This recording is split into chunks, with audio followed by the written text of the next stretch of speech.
Welcome to the nursing knowledge hub. आज के इस लेक्चर में बहुत ही इम्पोर्टेंट लेक्चर देखेंगे, that is legal ethical aspect in nursing. तो इसको हम लोग बेसिकली दो टाइप्स में डिवाइड करते हैं। जो स्टैट्यूटरी लॉ होता है वो दो पार्ट के होते हैं। फर्स्ट हमारा सिविल लॉज और सेकंड हमारा क्रिमिनल लॉज। ठीक है, तो सिविल लॉज क्या आता है ये हम लोग देख लेते हैं। आप लोग हिंदी में भी जानते होंगे, फौजदारी और कानूनी, है ना। तो फौजदारी और जो होता है वो क्रिमिनल लॉ होता है, और कानूनी वाला जो होता है, दीवानी वाला जो होता है, वो सिविल लॉज होता है। ठीक है, तो फर्स्ट हम लोग सिविल लॉज के बारे में देख लेते हैं। तो it concern with relationship in between individual and protect persons right. ये क्या है, फिर से हम लोग देख लेते हैं। तो ये किससे कंसर्न करता है? It concerns with the relationship in between individual and protect persons right. ये क्या करता है? पर्सन के राइट को क्या करता है? प्रोटेक्ट करके रखता है ना। नेक्स्ट अब हम लोग देख लेते हैं क्रिमिनल लॉज। क्रिमिनल लॉज क्या है? It concern with relationship between individual and government. ये किसके किसके बीच होता है? गवर्नमेंट के बीच होता है और इंडिविजुअल के बीच होता है, और ये डिस्क्राइब करता है क्राइम को। किसको डिस्क्राइब करता है? क्राइम को। और सिविल लॉज के एग्जांपल हो जाएंगे टॉर्ट, फैमिली डिस्प्यूट्स, है ना। अब देख लेते हैं क्राइम। क्राइम कितने तरह का होता है? तो फर्स्ट है हमारा फेलोनी और सेकंड है हमारा मिसडेमिनर। ठीक है, तो फेलोनी क्या होता है? ये सीरियस नेचर के होते हैं, जैसे बर्गलरी हो गया, आर्सन हो गया, मर्डर हो गया और मैनस्लॉटर हो गया। ठीक है, आर्सन का मतलब किसी के घर में आग लगा देना, इस टाइप से। हाँ, बर्गलरी मतलब कि चोरी करना। ये सीरियस नेचर के होते हैं, तो इसमें पनिशमेंट हमारा जनरली कैसा होता है? इम्प्रिजमेंट यानी जेल होता है 1 साल से ज़्यादा का, और डेथ पेनल्टी तक की सजा हो सकती है इसमें। ठीक है, सेकंड हमारा मिसडेमिनर। इसमें क्या होता है कि लेस सीरियस होता है। जैसे कि हम लोग देख लेते हैं, लेस सीरियस क्या क्या होगा? जैसे ट्रैफिक वायलेशन हो जाएगा, साइबर क्राइम हो जाएगा। तो इसमें पनिशमेंट क्या मिलता है? फाइन मिलता है, और इम्प्रिजमेंट जो होता है वो लेस देन 1 ईयर का होता है। तो अब हम लोग देख लेते हैं टॉर्ट। टॉर्ट क्या होता है? तो टॉर्ट जो है क्या होता है? Wrongful act that violates person's right. यानी कोई भी ऐसा चीज जो पर्सनस राइट को वायलेट करता है, उसको हम लोग क्या बोलेंगे? टॉर्ट बोलेंगे। या फिर civil wrong made against a person और हिज प्रॉपर्टी। यानी कोई भी ऐसा चीज, दीवानी चीज, जो किसी पर्सन्स के या फिर उसके राइट को या फिर उसके प्रॉपर्टी को क्या करता है? हैम्पर करता है। तो ये हो जाएगा हमारा टॉर्ट। ठीक है, अब टाइप्स ऑफ टॉर्ट देख लेते हैं। तो दो तरह का टाइप्स होता है नर्सिंग में, एक होता है इंटेंशनल और एक होता है अनइंटेंशनल। तो इंटेंशनल में आता है assault, battery, false imprisonment, defamation, invasion of privacy, fraud, appropriation. तो क्या क्या आता है इंटेंशनल में? जो जानबूझकर हम लोग करते हैं, इंटेंशन से करेंगे, वो हो जाएगा हमारा assault, battery, false imprisonment, defamation, invasion of privacy, fraud और एप्रोप्रिएशन। और अनइंटेंशनल में दो चीजें आती है, डेट इज नेग्लिजेंस और मेल प्रैक्टिस। तो सबसे पहले हम लोग इंटेंशनल टॉर्ट देख लेते हैं क्या क्या होता है। तो फर्स्ट है हमारा असॉल्ट। असॉल्ट में क्या होगा?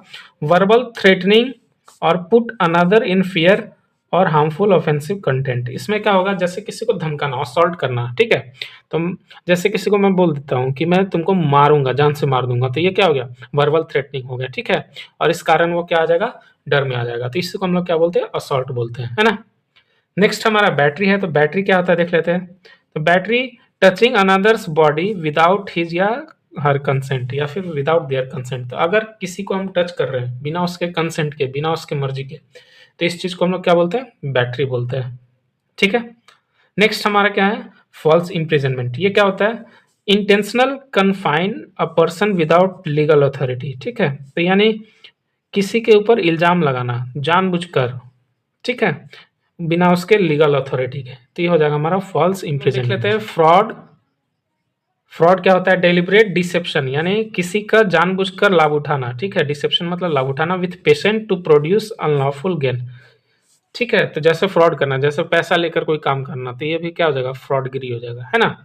उसके बाद एप्रोप्रिएशन देख लेते हैं। तो यूज पर्सन्स नेम या image for unauthorised commercial use without his और हर नॉलेज। यानी अगर उस पर्सन का हम लोग नाम या फिर इमेज यूज करते हैं, जैसे फोटो, जैसे बहुत सारे लाभ होते हैं, आधार कार्ड लाभ या फिर अटल पेंशन योजना, या फिर इन सभी चीज़ों के लिए अगर कोई फ्रॉडगिरी करता है, जैसे किसी का नाम है और किसी और चीज़ में लगा दे रहा है, तो ये हो जाएगा हमारा एप्रोप्रिएशन। देख लेते हैं डिफेमेशन। डिफेमेशन क्या होता है? इशुएंस या publication of false statement that result in the damage of person's reputation. अगर कोई ऐसा फॉल्स स्टेटमेंट हम लोग दे रहे हैं किसी के बारे में जो कि उस पर्सन का जो रेपुटेशन है उसको डैमेज करता है, तो इसको हम लोग बोलते हैं क्या, डिफेमेशन। अब टाइप्स ऑफ डिफेमेशन देख लेते हैं, तो ये कितने टाइप्स के होते हैं, तो जनरली ये 3 टाइप्स के होते हैं। फर्स्ट हमारा सैलेंडर। तो सैलेंडर क्या होता है, ओरल या फिर स्पोकन, या ये जनरली अनफिक्स नेचर का होता है, यानी किसी का हम बोल कर जैसे किसी भाषण में किसी का हम बुराई कर दे, तो ये हो जाएगा हमारा डिफेमेशन। ठीक है। नेक्स्ट है हमारा लाइबल। लाइबल क्या होता है, रिटन या फिर प्रिंट। ये फिक्स, जनरली फिक्स नेचर के होते हैं, यानी किसी प्रिंट मीडियम से हम किसी का डिफेमेशन करते हैं, जैसे पेपर में हम निकलवा दें, ठीक है, तो ये हो जाएगा हमारा लाइबल। नेक्स्ट है हमारा मेलाइस। मेलाइस में क्या होता है, a person publish information knowing it is false, यानी फॉल्स इन्फॉर्मेशन को हम लोग क्या करते हैं, पब्लिश करते हैं ना। तो फॉल्स इन्फॉर्मेशन अगर हम पब्लिश करेंगे तो इसको हम लोग बोलते हैं मेलाइस। नेक्स्ट अब हम लोग देख लेते हैं इन्वेशन ऑफ प्राइवेसी या इंट्रूजन। तो ये क्या होता है हम लोग देख लेते हैं। तो violating confidentiality on patient's personal और फैमिली इंफॉर्मेशन और share information to unauthorised person, यानी किसी अनऑथराइज्ड पर्सन के बारे में अगर हम किसी का कॉन्फिडेंशियलिटी डिस्कस करते हैं या फिर उसका फैमिली इंफॉर्मेशन को हम लोग डिस्कस करते हैं, जैसे कि मान लीजिए किसी को एड्स है, ठीक है। अब उसको जब एड्स है और ये हम किसी को अनऑथराइज्ड पर्सन को बता रहे हैं, ठीक है, कि एड्स है, तो ये क्या हो जाएगा, इन्वेजन ऑफ प्राइवेसी या फिर इंट्रूजन हो जाएगा। ठीक है। अब हम लोग देख लेते हैं अनइंटेंशनल टॉर्ट। इसमें 2 तरीके के आते हैं, जनरली नेग्लिजेंस और सेकंड हमारा माल प्रैक्टिस। तो नेग्लिजेंस क्या होता है ये देख लेते हैं। तो केयरलेसनेस या lack of proper care, lack of attention, यानी केयरलेसनेस होगा इसमें, या फिर लैक ऑफ प्रॉपर केयर होगा, या फिर लैक ऑफ अटेंशन होगा। A conduct that falls below standard of care, यानी मान लीजिए किसी पेशेंट का ड्रेसिंग करना जैसे भी हम कर दें, ठीक है, तो ये क्या हो जाएगा, नेग्लिजेंस में आ जाएगा, है ना। मेडिकेशन देना है 1 गोली, अब दे दें हम 2 गोली, तो ये भी किस में आ जाएगा, नेग्लिजेंस में आ जाएगा। ठीक है। देख लेते हैं example, fall from the bed, कोई पेशेंट गिर जा रहा है, तो ये भी क्या आ जाएगा, किस कैटेगरी में आ जाएगा, नेग्लिजेंस में आ जाएगा। बर्न बाय वार्मर्स, ये भी किस में आ जाएगा, नेग्लिजेंस में आ जाएगा। Failure to identify the patient, अगर हम पेशेंट को आइडेंटिफाई ही नहीं कर पा रहे हैं तो ये भी किस में आ जाएगा, नेग्लिजेंस में आ जाएगा। Failure to protect patient property, ये भी किस में आ जाएगा, नेग्लिजेंस में आ जाएगा। मेडिकेशन एरर और डिफेक्टिव इक्विपमेंट, ये भी किस में आ जाएंगे, नेग्लिजेंस में हो जाएंगे। ठीक है।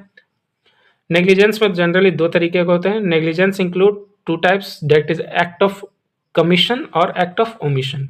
एक्ट ऑफ कमीशन में क्या होता है कि अनएप्रोप्रिएट एक्शन करते हैं, यानी मान लीजिए 2 गोली देनी है, अब उसको हम लोग 4 गोली देते, तो ये क्या हो गया, एक्ट ऑफ कमीशन हो गया। ठीक है। और एक होता है एक्ट ऑफ ओमिशन, यानी हम लोग स्किप कर देंगे, यानी मिस कर देंगे या फिर स्किप कर देंगे। लैक ऑफ एप्रोप्रिएट एक्शन, जैसे दवा देनी है 2 बजे, अब हम उसको दवा दे ही नहीं, तो ये किस में आ जाएगा, एक्ट ऑफ ओमिशन में आ जाएगा। ये भी एक किसका एग्जांपल हो जाएगा, नेग्लिजेंस का एग्जांपल हो जाएगा। हमारा अनइंटेंशनल टॉर्ट है, that is mail practice.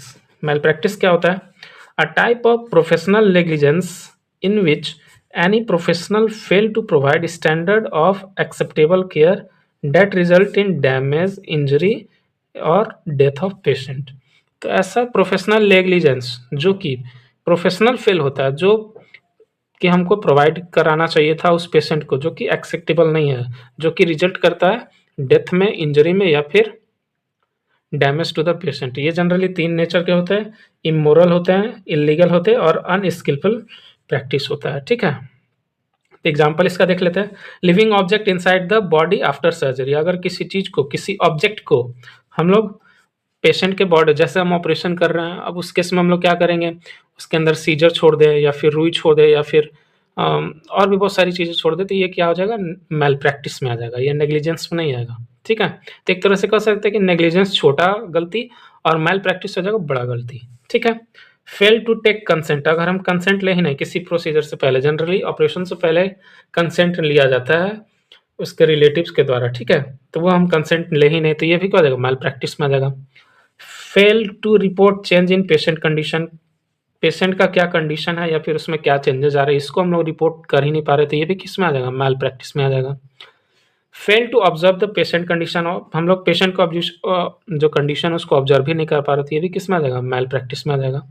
Next, given injection through another root, मान लीजिए आईएम है और आईवी दे रहे हैं, यानी डीएफसी जनरली हम लोग को क्या देना चाहिए, आईएम देना चाहिए, लेकिन अगर हम गलती से आईवी दे दें तो ये भी क्या हो जाएगा, मैल प्रैक्टिस हो जाएगा, है ना। That is term related to legal aspect. तो फर्स्ट हमारा इन्फॉर्म्ड कंसेंट, इसमें क्या होता है, क्लाइंट अप्रूवल लेते हैं या फिर परमिशन लेते हैं तो टू समथिंग, किसी भी प्रोसीजर को परफॉर्म करने से पहले हम लोग क्या करेंगे, उसका परमिशन लेते हैं या फिर अप्रूवल लेते हैं, ठीक है। नेक्स्ट हमारा इम्प्लाइड कंसेंट, इसमें क्या होता है, ये जनरली जो इन्फॉर्म्ड कंसेंट है ये जनरली हम लोग लेते हैं नॉर्मल कंडीशन में, और इम्प्लाइड जो होता है वो जनरली हम लोग लेते हैं, इसमें भी अप्रूवल लेते हैं या फिर परमिशन लेते हैं फ्रॉम द पेशेंट या फिर रिलेटिव्स, लेकिन ये जनरली हम किस में लेंगे, इमरजेंसी कंडीशन में लेते हैं। तो इन्फॉर्म्ड कंसेंट और इम्प्लाइड कंसेंट में एक ही डिफरेंस है कि इन्फॉर्म्ड जो होगा वो नॉर्मल कंडीशन में लेंगे और इम्प्लाइड जो होगा वो इमरजेंसी कंडीशन में लेते हैं। कहते हैं कॉन्ट्रैक्ट। कॉन्ट्रैक्ट क्या होता है, written legal agreement, sorry,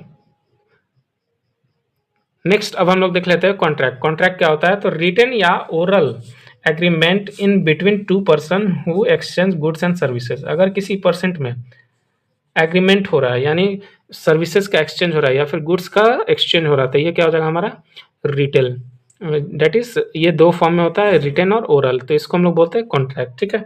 next हमारा एडवांस डायरेक्टिव, ये क्या होता है, written legal document that provide direction in advance related to treatment choice when a patient is unable to take decision regarding treatment choice। तो ये एक रिटन लीगल डॉक्यूमेंट होता है जो डायरेक्शन प्रोवाइड करता है एडवांस में, ठीक है, टू द ट्रीटमेंट चॉइस। जैसे कोई पेशेंट है एकदम डेथ के करीब है, अब उसको बचाना है तो वो बोलेगा कि मुझे रिससिटेट मत करिए, तो उस केस में ये क्या होता है, एडवांस डायरेक्टिव होता है, ठीक है। तो ये जनरली दो तरह के होते हैं, ये बहुत ही इंपॉर्टेंट है और ये पूछा जाता है, एडवांस डायरेक्टिव, है ना। तो ये इसमें जनरली हम लोग देखेंगे दो टर्म आता है, डेट इज डीएनआर और डीएनआई।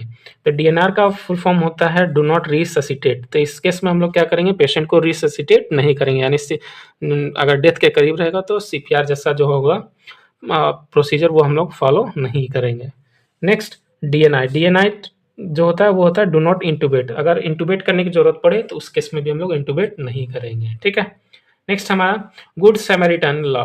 तो पहले क्या होता है, इसको डिस्कस करने से पहले हम लोग एक एग्जांपल समझ लेते हैं कि जैसे पहले क्या होता था कि अगर किसी का एक्सीडेंट होता था या फिर रोड ट्रैफिक एक्सीडेंट होता था, तो उस केस में जनरली उसको पीपल हॉस्पिटल ले जाने से बचते थे, क्योंकि उससे बहुत सारा प्रोसीजर था, पूछताछ होता था कहाँ पे मिला, कैसे मिला, तो इस कारण से, तो इसको देखते हुए एक सुप्रीम कोर्ट ने एक लॉ लाया, डेट इज गुड सैमरिटेरियन लॉ। तो ये मार्च 2016 में आया था। तो ये क्या है, it provides legal protection to rescue who assist a person in medical emergency. तो ये क्या करता है, लीगल प्रोटेक्शन देता है टू द रेस्क्यूअर, ठीक है, जो बचाता है उसको लीगल प्रोटेक्शन देता है मेडिकल इमरजेंसी में। ये जनरली आरटीए या फिर एक्सीडेंट या फिर कोई नेचुरल डिजास्टर, कहीं भी इसका हम लोग यूज कर सकते हैं ना। तो ये था हमारा। फिर नेक्स्ट हमारा क्या आया, गुड सैमरिटेरियन स्कीम, ये 2021 में आया। इसमें क्या बोला कि 5000 cash benefit to the rescuer by the ministry of road transport and highway MoRTH, है ना। 5000 का क्या मिलेगा उसको, इनाम मिलेगा, है ना, कैश बेनिफिट मिलेगा, जो भी पेशेंट जो है यानी जो भी आदमी जो है वो पहुंचाएगा किसी के घायल को, ठीक है। हम देख लेते हैं। तो 5000 cash benefit by the ministry of health and family welfare department. पहले जो था इसमें 5000 जो था वो कौन देता था, मिनिस्ट्री ऑफ रोड देता था, लेकिन अब आगे चल के क्या हुआ कि ministry of health and welfare department देगा, ठीक है। नेक्स्ट अब हम लोग देख लेते हैं topic, that is ethical aspect. तो एथिक्स का मतलब क्या होता है ये हम लोग देख लेते हैं। तो एथिक्स का मतलब होता है ये एथिक्स एक ग्रीक वर्ड है जिसका मतलब होता है कस्टमर कैरेक्टर। तो कस्टमर का क्या कैरेक्टर रहेगा ये हम लोग देख लेते हैं। तो ये क्या है, एथिकल एस्पेक्ट क्या है ये हम लोग देख लेते हैं। तो it is a branch of philosophy that concern with the distinction of right और wrong based on the knowledge, not only based on the opinion, ठीक है। तो ये क्या आता है, फिलोसफी का एक ब्रांच है जिसमें कि हम लोग ये तय करते हैं कि व्हाट इज राइट और what is wrong on the basis of knowledge और ओपिनियन के हिसाब से, ठीक है। Next code of ethics. तो कोड ऑफ एथिक्स क्या है, तो ये कुछ sets of rule and regulation guiding professional behaviour. तो ये सेट्स ऑफ रूल हैं जो कि एक पर्सन को गाइड करता है कि आपको कैसा बिहेव करना चाहिए। इसका इंपॉर्टेंट पॉइंट्स देख लेते हैं। तो फर्स्ट कोड ऑफ एथिक्स कौन किया था, तो adopted by American nursing association, American nursing association में कब किया गया था? 1950 में किया गया था। इंडिया में कोड ऑफ एथिक्स कब आया था? तो इंडिया में अडॉप्ट किया गया था इंडियन नर्सिंग काउंसिल के द्वारा 1973 में। ये ईयर याद रखिएगा, पूछा जाता है, ठीक है। और ग्लोबली जो था कोड ऑफ एथिक्स को कब अडॉप्ट किया गया था? तो इंटरनेशनल काउंसिल ऑफ नर्सेस के द्वारा अडॉप्ट किया गया था 1953 में, ठीक है। अब हम लोग देख लेते हैं एथिकल प्रिंसिपल्स के बारे में, क्या क्या प्रिंसिपल्स होते हैं। तो फर्स्ट है हमारा ऑटोनॉमी। तो ऑटोनॉमी का क्या मतलब है?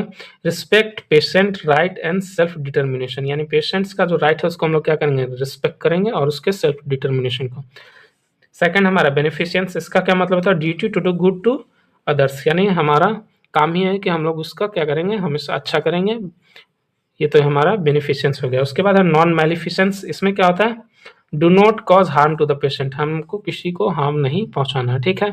नेक्स्ट हमारा वेरासिटी। वेरासिटी का क्या मतलब होता है? ड्यूटी टू टेल ट्रूथ, हमको हमेशा ट्रूथ बताना है पेशेंट को, है ना। नेक्स्ट हमारा क्या है? फिडेलिटी। फिडेलिटी का मतलब क्या होता है? Do what one has promise to do, तो ये हो जाएगा हमारा फिडेलिटी। नेक्स्ट जस्टिस है हमारा। तो जस्टिस क्या होता है? Equitable distribution of health benefit, ठीक है। इक्विटेबल डिस्ट्रीब्यूशन हम लोग करते हैं हेल्थ बेनिफिट में। और नेक्स्ट एंड लास्ट है हमारा accountability, the responsibility for your on action answer for your an action, यानी आप किसी भी काम के लिए आप खुद जिम्मेदार हैं, डेट इज आंसरेबल है, ठीक है।